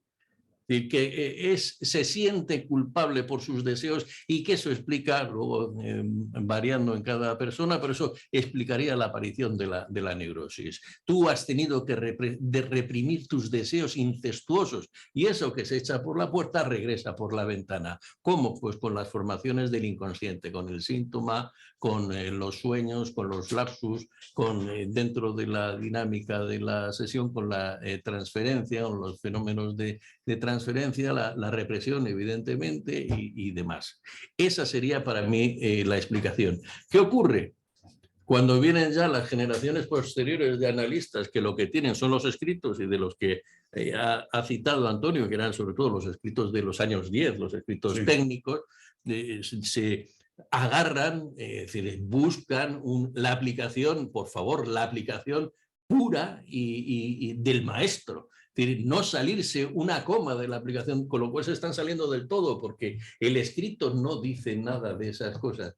Que gente con sentido común de todos los tiempos ha dicho, no, es que eso es mi trato normal con las personas, ¿por qué no voy a tratar a mi paciente? En cambio, alguna gente erróneamente se lo ha tomado de forma radical y entre otras cosas hacía lo que dice Antonio, de tener un despacho absolutamente homogéneo, neutral, que no existe, porque lo que seguramente lo que sería un despacho, son despachos sosos en cuanto a la pero buscados intencionadamente. En cuanto a la ornamentación y como se dice de algún analista histórico, que tenían un armario lleno de 20 trajes todos iguales, porque cuando había que llevar un altite se ponían otro igual, porque tenían que dar siempre la misma imagen ante el paciente. No, cosas como las que hacemos ahora, que a mí me pregunta un paciente, ¿tú tienes hijos? Y digo, sí, 2 y tal. Hombre, no le voy a dar muchos más detalles, pero ¿eso por qué no? Eso estaría... Pero o sea, lo que tú dices es que él no sentía la contradicción probablemente. No. Estoy convencido de que Freud no veía ninguna contradicción entre su clínica y su teoría. Yo creo que tampoco. Y pienso, junto con todo lo que tú dices, creo que además él era consciente, él se sabe portador de un coco, de un cerebro, de un descubrimiento, se sabe responsable de su obra y además es muy celoso de ella. Es decir, a mí es como si yo me lo imagino trabajando en su objeto de estudio y escuchando cosas, pero no muchas. Pero él sabía lo que y necesitaba hacer un armazón teórico de lo que había en la clínica. Como un legado, como una nueva ciencia, él dice, ¿no? Que hasta ha inventado palabras, es decir, el término abreacción lo sacaron entre los Breuer y Freud. El término metapsicología, lo mismo, es decir, hay un espacio, él se movía dentro de un terreno absolutamente Krepelin y compañía, absolutamente biologicista. O sea, no había, el niño no existía, era una cosa, una unidad de trabajo, no era más. No era un niño que podía sufrir, que podía tener deseos, que podía tener anhelos, no. El niño era una cosa que, bueno, estaba ahí, daba guerra y a veces crecía. Ya está. Pero él toma en serio la infancia y trata de desarrollarla. O sea, trata de desarrollar un modelo teórico. Lo que pasa es que a mí me da la sensación, a veces, yo no sé qué pensáis, pero que él, cuando la práctica le ponía en cuestión su teoría, él lo obviaba. Parece como que lo obviaba. Se inventaba muchas cosas también. Ya, pero no. Revisaba siempre la clínica. Freud era de los tipos que podían dar para atrás sin miedo. Sin miedo ninguno. En algunas cosas sí, pero en otras no. Había cosas que eran incuestionables. Pero eran incuestionables sobre todo ante sus discípulos, no tanto ante la clínica. De la clínica simplemente veía lo que veía y todos estamos preparados para ver determinadas cosas y otras no. Sí, hay quien dice también que ajustaba a veces los casos clínicos a sus propios planteamientos, ¿no? Pero eso lo hacemos todos. Sí, claro, es absolutamente relacional la cosa. Sí, a mí me parece un tipo que hace un trabajo inmenso, vamos. Inmenso. Gracias. Ahí. Alejandro. Pues. Alejandro Ávila. A ver, Alejandro, ¿puedes hablar? Quita el... Sí. Ahora ya. Ahora. ¿Qué hay? Buenas noches.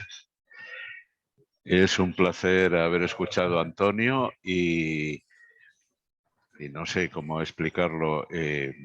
Sus revisiones siempre son profundas, detenidas y enriquecedoras, ¿no? Y por supuesto el texto escrito, que imagino que acabará publicándose, y la síntesis de sus ideas que nos ha presentado hoy.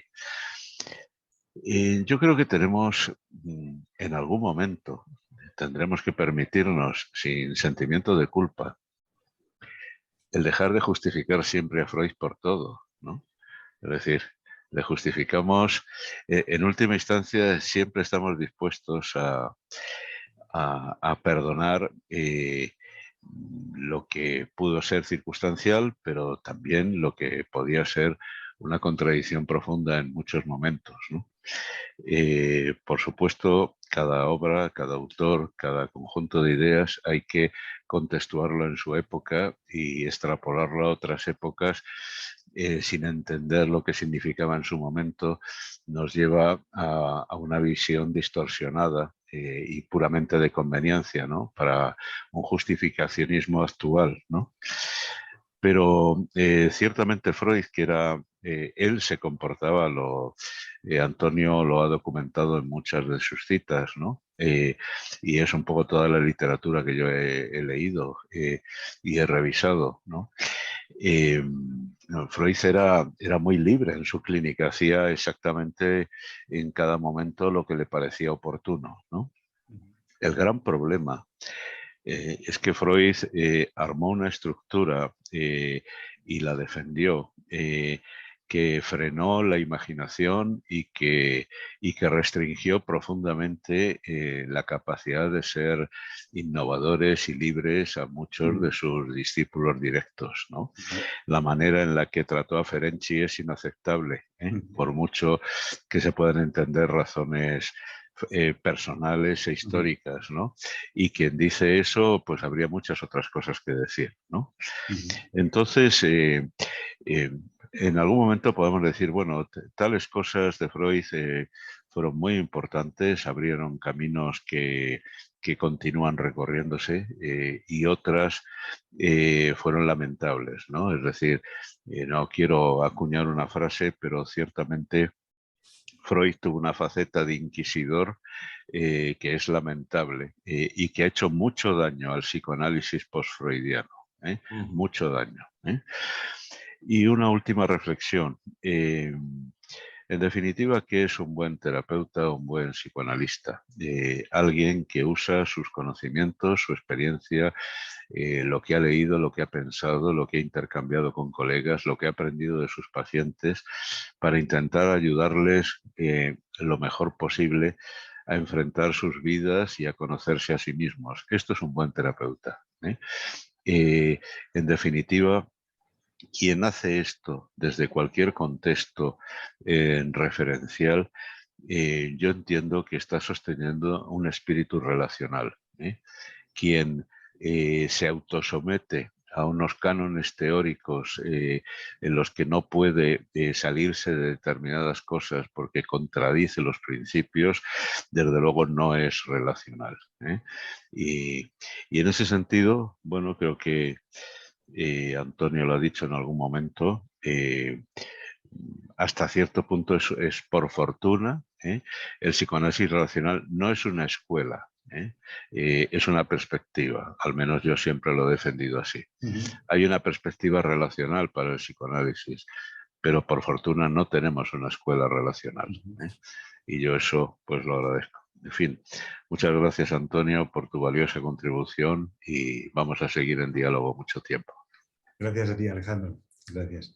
Estoy completamente de acuerdo contigo en el Freud inquisidor. Basta recordar a Steckel, a Taus, a Ferenczi, a tantos que se han quedado en el camino y les cortó la cabeza, ¿no? Entonces, sí, estoy de acuerdo con eso. Pero mi objetivo no era defender a Freud, sino defender determinados conceptos de Freud vistos desde la óptica al revés, ¿no? Desde este lugar. Pero estoy de acuerdo absolutamente contigo en que no hay que defender a Freud en todo. Pero no no tiene sentido. Dice Blanca Cindy. Muchas gracias, Antonio Tinajas. Esto que dice de la satisfacción de necesidades fue sumamente aclarador y de alguna manera creo que hace importante el hecho de que los terapeutas estemos al pendiente de nuestro propio proceso de crecimiento y satisfacción de necesidades en nuestra vida. De necesidades de nuestra vida. En terapia, en busca de crecimiento. Sí, viene a decirnos que tenemos que buscar nuestra propia fuente de satisfacción de nuestras necesidades y no encontrarlo en el paciente. Claro. Buenas tardes. La terceridad de la que habla es similar al concepto de terceridad de Green. Pues yo no sabría decir. Del millón. Yo tampoco. Lo que pasa es que ha habido tantas versiones de la terceridad. Sí, pero va en esa línea. Es decir, porque Green va en esa línea también. En la misma línea que Julia Kristeva y Lacan. Un poco en esa misma línea. Yeah. Yo creo, ¿eh? Dice, eso lo decía Irina Luz. Luisa dice, he echado en falta tu comentario sobre el concepto de repetición y de elaboración. Bueno, sí, me he quedado ahí, me ha faltado tiempo. Y que la culpa es mía. La culpa es de Carlos. ¿Quieres decir algo sobre repetición y elaboración? Bueno, digo de recuerdo, repetición y elaboración. Elaboración hay quien lo traduce de otra manera, pero bueno, recuerdo, repetición y elaboración es lo que no se recuerda de nosotros mismos lo repetimos en nuestra vida. Esa repetición es una repetición patológica sometida al principio, después al instinto de muerte, en principio al principio de placer, pero sometido a partir de 1920 al principio de muerte. Y la elaboración sería el proceso en el que esa repetición se pone en relación en la transferencia y a base de que se repita en la transferencia se puede desgastar y aparece el recuerdo y aparece digamos, la elaboración del proceso traumático repetido en la relación terapéutica. Sería un poco lo que no se recuerda se actúa, ¿no? Eso es, lo que no se recuerda se actúa. O en el cuerpo, con un síntoma somático, o en la vida en forma de un fracaso, en forma de una muerte, en forma de un... No sé. Y en la clínica, en la sesión con la transferencia o con el acting, ¿no? O con el acting. Podríamos decir, dice Lucas, podríamos decir que el psicoanálisis relacional recupera un enfoque de Freud que estaba presente pero no estaba formulado en la obra de Freud. Bueno, un poco esa es la idea que presento en este trabajo. Al menos en este, no sé en otros. Yo me limito a este. Creo que sí. En referido a recuerdo, repetición y elaboración, creo que sí. En algunos conceptos, claro. José Miguel Rodríguez, un placer, Antonio, volver a disfrutar de tu saber. He disfrutado mucho con la charla. Muchas gracias. Gracias. No hace pregunta al final. Gracias a IPR. También, por supuesto, claro está. No hay de qué. ¿Alguna pregunta más en la sala? Yo voy a hacer una pregunta que es así muy simple, pero Freud quería llevar el psicoanálisis a la universidad. Y yo pregunto, ¿el psicoanálisis ha entrado en la universidad? Bueno, Villamarzo, ya que le hemos mencionado, fue uno de los primeros que tuvo una cátedra en la Universidad Pontificia, una universidad católica, donde el psicoanálisis es anatema. Pues él estaba muy satisfecho porque introdujo un modelo que luego ha durado 4 días cuando se murió, pero introdujo en la universidad, él se sentía muy satisfecho de haber sido un freudiano en la universidad. No sé, en otras universidades. Vamos a ver, el psicoanálisis desde luego ha entrado y ha salido. En Berlín hay una universidad que es la Universidad Sigmund Freud, pero digamos que son anécdotas muy, muy aisladas. Es decir, en la universidad donde está el psicoanálisis, donde está Freud, donde está Lacan, por ejemplo, muy, muy presente, es más a menudo en los departamentos de lingüística, los departamentos de semántica, es decir, desde esa perspectiva, desde los departamentos de literatura, claro está. Muchas veces está en todas partes menos en los departamentos de psicología. Claro, es que eso me llama la En Estados Unidos creo que sí se llaman los departamentos de psicología. O sea, No. Es decir, estará en alguno, pero vuelvo a decir de manera excepcional, ¿no? Lo que el pensamiento de Freud, bueno, no, te estoy pisando. No, tira. No es decir, el pensamiento del psicoanálisis, tanto el freudiano como el relacional, como todos los demás, no se ajustan a las normas básicas empíricas de la ciencia tal como son consideradas en la universidad. Entonces, como nosotros entendemos que los elementos que se ponen en funcionamiento en la sesión terapéutica no son en último extremo controlables desde un punto de vista empírico puro, pues no nos ajustamos normalmente a ese tipo de investigaciones. Se han hecho, sí, y está claro que han sido muy interesantes las investigaciones sobre, por ejemplo, sobre la eficacia de la terapia psicoanalítica en determinados, la terapia de orientación psicoanalítica, no tanto el psicoanálisis de la IPA, yo creo que la IPA no se ve nunca muy favorable a estas investigaciones, pero psicoterapia de orientación psicoanalítica en muchos trastornos se ha visto su eficacia. Otra cosa es que a veces se tapen esos resultados. Nos podríamos, pero vamos, ya nos lleva a terreno totalmente diferente al que estábamos trabajando hoy. Pero sin embargo, a mí lo que me ha parecido es que me ha quedado muy clara esa idea que has dicho de que como que hay un punto de unión entre el inconsciente del paciente y el inconsciente del terapeuta, que es donde además es como si todo lo que pasa, lo has dicho así, ¿no? Como que todo lo que pasa tampoco nos vamos a enterar. Porque pasa en ese espacio que es inconsciente. Claro. Sin embargo, claro, la gran aportación de Freud es precisamente poder hablar de ese inconsciente.